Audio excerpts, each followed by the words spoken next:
राधे राधे आप सभी को। कार्तिक मास महात्म्य कथा अध्याय 4।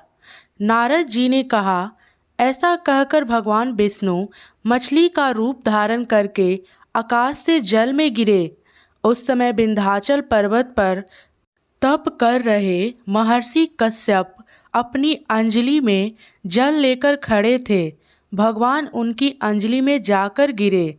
महर्षि कश्यप ने दया करके उसे अपने कमंडले में रख लिया। मछली के थोड़ा बड़ा होने पर महर्षि कश्यप ने उसे कुएं में डाल दिया। जब वह मछली कुएं में भी ना समा सकी तो उन्होंने उसे तालाब में डाल दिया। जब वह तालाब में भी ना आ सकी तो उन्होंने उसे समुद्र में डाल दिया।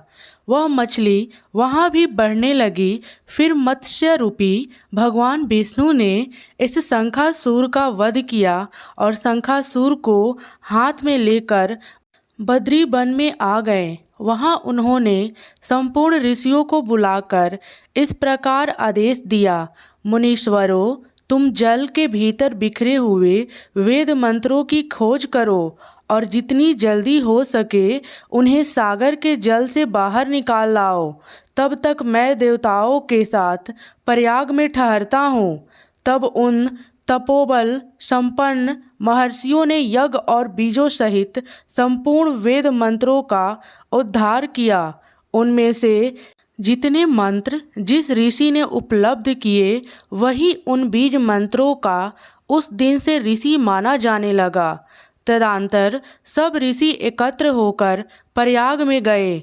वहाँ उन्होंने ब्रह्मा जी सहित भगवान विष्णु को उपलब्ध हुए सभी वेद मंत्र समर्पित कर दिए। सब वेदों को पाकर ब्रह्मा जी बहुत प्रसन्न हुए। उन्होंने देवताओं और ऋषियों के साथ प्रयाग में अश्वमेघ यज्ञ किए। यज्ञ समाप्त होने पर सब देवताओं ने भगवान से निवेदन किया, देवाधिदेव जगन्नाथ, इस स्थान पर ब्रह्मा जी ने खोए हुए वेदों को पुनः प्राप्त किया है और हमने भी यहाँ आपके प्रसाद से यज्ञ भाग पाए हैं। अतः यह स्थान पृथ्वी पर सबसे सर्वश्रेष्ठ पुण्य की वृद्धि करने वाला एवं भोग तथा मोक्ष प्रदान करने वाला हो। साथ ही यह समय भी महापुण्यमय और ब्रह्माघाती आदि महापापियों की भी शुद्धि करने वाला हो तथा तय स्थान यहाँ दिए हुए दान को अक्षय बना देने वाला भी हो। यह वर दीजिए। भगवान विष्णु बोले, देवताओं, तुमने जो कुछ भी कहा वह मुझे स्वीकार है। तुम्हारी इच्छा पूर्ण हो।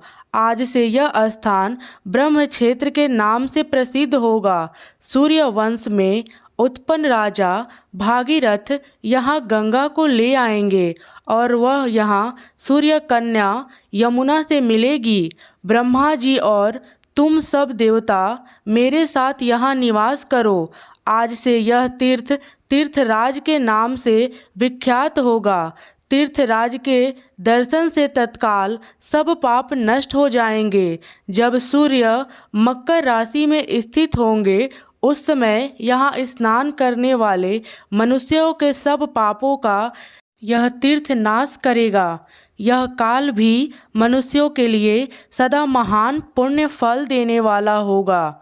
माघ में सूर्य के मकर राशि में स्थित होने पर यहाँ स्नान करने वाले से सोलोक्य आदि फल प्राप्त होंगे। देवाधिदेव भगवान विष्णु देवताओं से ऐसा कहकर ब्रह्मा जी के साथ वहीं अंतर्ध्यान हो गए। तत्पश्चात इंद्र आदि देवता भी अपने अंश से प्रयाग में रहते हुए वहाँ से अंतर्ध्यान हो गए। जो मनुष्य कार्तिक में तुलसी जी के जड़ के समीप श्री हरि का पूजन करता है वह इस लोक में संपूर्ण भोगों को उपभोग करके अंत में बैकुंठ धाम को जाता है। बोलो भगवान विष्णु की जय। जय श्री राधे। हरि बोल। राधे राधे।